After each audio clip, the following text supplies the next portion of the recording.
निःशुल्क रूप से मिलनी चाहिए। क्योंकि एक बार को आप सोचिए, आखिर उस बच्चे की गलती क्या होती है जो एक गरीब घर में पैदा होता है और उसको बेहतर शिक्षा से वंचित होना पड़ता है। शिक्षा के सामने एक पैसे की दीवार खड़ी है, जो जितनी ऊंची दीवार लांघ सकता है, जो जितना अधिक पैसा शिक्षा पे खर्च कर सकता है, वो उतनी बेहतर शिक्षा पा सकता है। लेकिन अगर एक देश एक है, लोकतांत्रिक देश है, तो शिक्षा भी सबको एक समान रूप से तो मिलनी ही चाहिए। आज परिस्थिति ये है कि एक तरफ तो प्राइवेट स्कूल हैं जो लूट के अड्डे बने हुए हैं, वहां पे आप एडमिशन कराने जाएंगे तो सिर्फ एडमिशन के नाम पे ही आपको 10,000 20,000 रुपए देना होगा। और कमीशन खोरी का ऐसा धंधा है कि कॉपी, किताब, टाई, बेल्ट, ड्रेस, जूता कहाँ से खरीदना है ये आप नहीं तय करेंगे वो प्राइवेट स्कूल वाले। यानी आम लोगों की मेहनत की आखिरी कौड़ी उनके जेब से वसूल लेना चाहते हैं।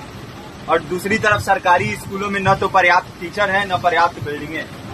2019 का ही ये पुराना आंकड़ा है कि हर 100 में से 52 स्कूलों में या तो एक टीचर है या 2 टीचर हैं। और उन्हीं टीचरों के ऊपर जिम्मेदारी थोप दी जाती है कि जनगणना करो, मतगणना करो, पशु गणना करो, तमाम काम करवाए जाते हैं। और 19 के बाद से तब से कितने टीचर रिटायर हुए होंगे और 18 के बाद से कोई टीचर की वैकेंसी भी नहीं है।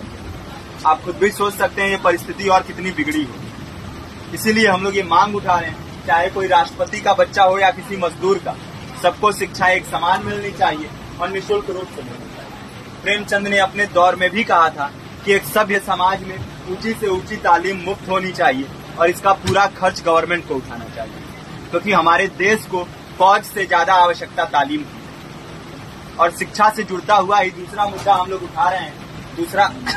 दूसरा मुद्दा है रोजगार का। रोजगार की परिस्थिति ये है कि आज सरकारी सेक्टर हो या प्राइवेट, सब कुछ ठेका संविदा के हवाले किया जा रहा है। परमानेंट नौकरियां लगातार घटाई जा रही है। इसी रेलवे में 1995 के आसपास लगभग 18.5 लाख कर्मचारी काम करते थे, लेकिन आज उनकी संख्या 12 लाख है। आप खुद भी सोच सकते हैं कितने बड़े पैमाने पे परमानेंट पदों को घटाया जा रहा है। और आज आलम ये है, एक तरफ लाखों पद खाली पड़े हैं, फिर भी कोई वैकेंसी नहीं निकलती। जो वैकेंसियां निकलती हैं उनमें भ्रष्टाचार होता है, पेपर लीक हो जाते हैं। RO, UP police, BPSC, SSC, CGL, ऐसे तमाम पेपर लीक हो चुके हैं, आप लोग भी जानते ही हैं। अभी नीट की धांधली में ये पता चला कि एक एक पेपर 30 लाख से 50-50 लाख रुपए में बेचा गया। हम और आप तो ये पैसा नहीं दे सकते। पूरी की पूरी कारस्तानी सरकार, प्रशासन, शिक्षा माफियाओं की होती है। और भुगतता कौन है?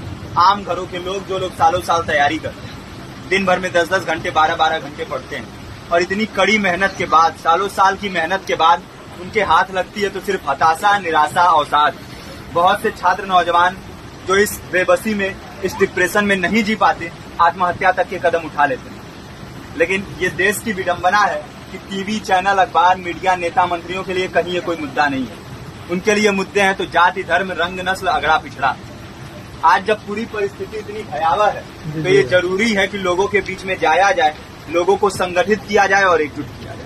क्योंकि आज अगर अपने मुद्दों पर बोलेंगे नहीं तो कल को ये परिस्थिति और बिगड़ेगी।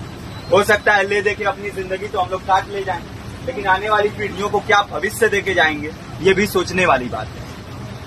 हमारे साथी ने आपको पर्चा दिया है, पर्चा आप तक पहुंच गया है। पर्चे में और भी बातें हैं, इसको पूरा विस्तार से पढ़िए। पर्चे में हमारा नंबर है, संपर्क कीजिए।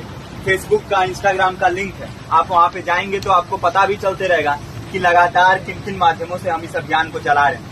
नुक्कड़ नाटक, संगीत, शिक्षा सहायता मंडल, लाइब्रेरी, तमाम माध्यमों से इस अभियान को चला रहे हैं और कोशिश कर रहे हैं कि बड़े से बड़े पैमाने पर हर जगह पे लोगों को संगठित किया जाए और एकजुट किया जाए। आपके बीच भी आए हैं, आपका साथ और सहयोग है।